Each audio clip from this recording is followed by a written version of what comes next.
suis en train d'écouter sur France Inter une discussion sur l'harmonisation des politiques. Et un des intervenants insiste sur le fait qu'on ne peut pas exiger les mêmes politiques partout. On peut réguler, on peut trouver des compatibilités jusqu'à un certain point, mais chaque marché a ses préférences, a ses particularités. Moi, j'insiste beaucoup sur cette notion de particularité, non pas au niveau individuel, j'en souviens, je suis tout à fait hostile à toute solution individuelle, mais au niveau des entités, au niveau des collectivités. Là, il y a une certaine liberté. Je disais l'autre jour que la devise liberté, égalité, fraternité, elle concernait plus les entités que les individus. Et même que la laïcité concernait plus les entités que les individus. On ne peut pas être un électron libre, on ne peut pas être tout seul à faire certaines choses. On est forcément, même si on ne le croit pas, même si on n'est pas conscient, le fait que tout ce qu'on propose est le propre d'un groupe, quel qu'il soit. Même si c'est, que ce soit conscient, subconscient, surconscient, ça peut être à plusieurs niveaux de conscience, bien sûr. Mais nos appartenances se situent à plusieurs niveaux de conscience. Nous appartenons à des groupes qui existent de façon spécifique, telle association, tel parti politique, tel État. Et on peut passer d'un groupe à un autre jusqu'à un certain point.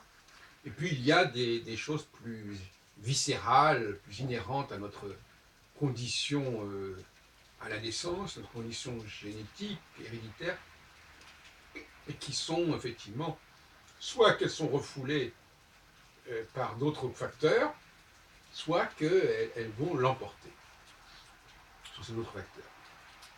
Donc, harmonisation, effectivement, c'est un terme, je préfère le mot régulation que harmonisation. Parce que réguler, on peut réguler des différences, alors que le mot harmoniser, on n'harmonise pas des différences. Harmoniser les différences, ça veut dire les supprimer.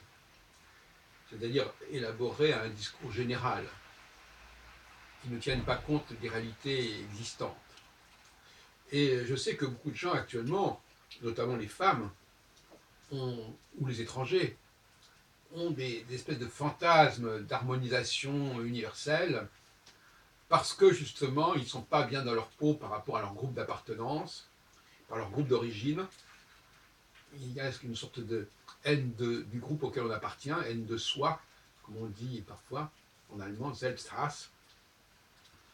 Et quand on dit haine de soi, ce n'est pas spécialement haine de soi en tant qu'individu, c'est haine de soi en tant que membre d'une certaine entité. Donc, je suis heureux d'entendre sur cette chaîne que, par exemple, les goûts alimentaires, les pratiques alimentaires vont différer d'un groupe à l'autre, et que même si l'on imposait une forme d'harmonie, de toute façon, ça ne résoudrait pas les problèmes, puisque les gens n'achèteraient pas des produits qui ne correspondent pas à leur nature et à leurs pratiques. On peut toujours accepter la circulation de toutes sortes de produits. Si personne ne les consomme, dans tel et tel pays, ils ne vont pas continuer à circuler indéfiniment. Donc, même quand on élabore des harmonisations, ça va se heurter à des particularismes qui sont tout à fait importants et respectables. D'un autre côté, il peut y avoir aussi des cas où, pour des raisons mimétiques, pour des raisons d'idéalisation, pour des raisons de colonisation, une entité est tentée d'adopter les valeurs d'une autre entité. Et ça, c'est assez grave. Quand l'harmonisation se heurte à des personnes, à des groupes qui sont pas assez solides, qui ne sont pas assez structurés, elle peut effectivement envahir l'espace commercial, l'espace social, l'espace politique.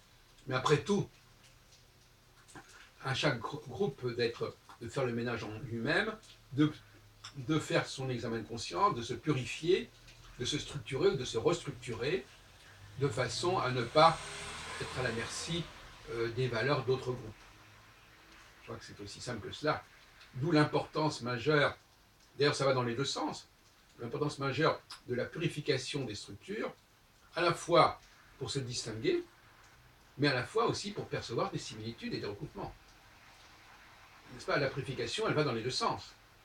Elle ne va pas nécessairement encourager l'idiosyncrasie ou les particularismes. Elle va au contraire montrer, dans bien des cas, que ce qu'on croyait différent, au fond, quand on enlève un petit peu ce qui est en surface, masquer des convergences profondes et puissantes.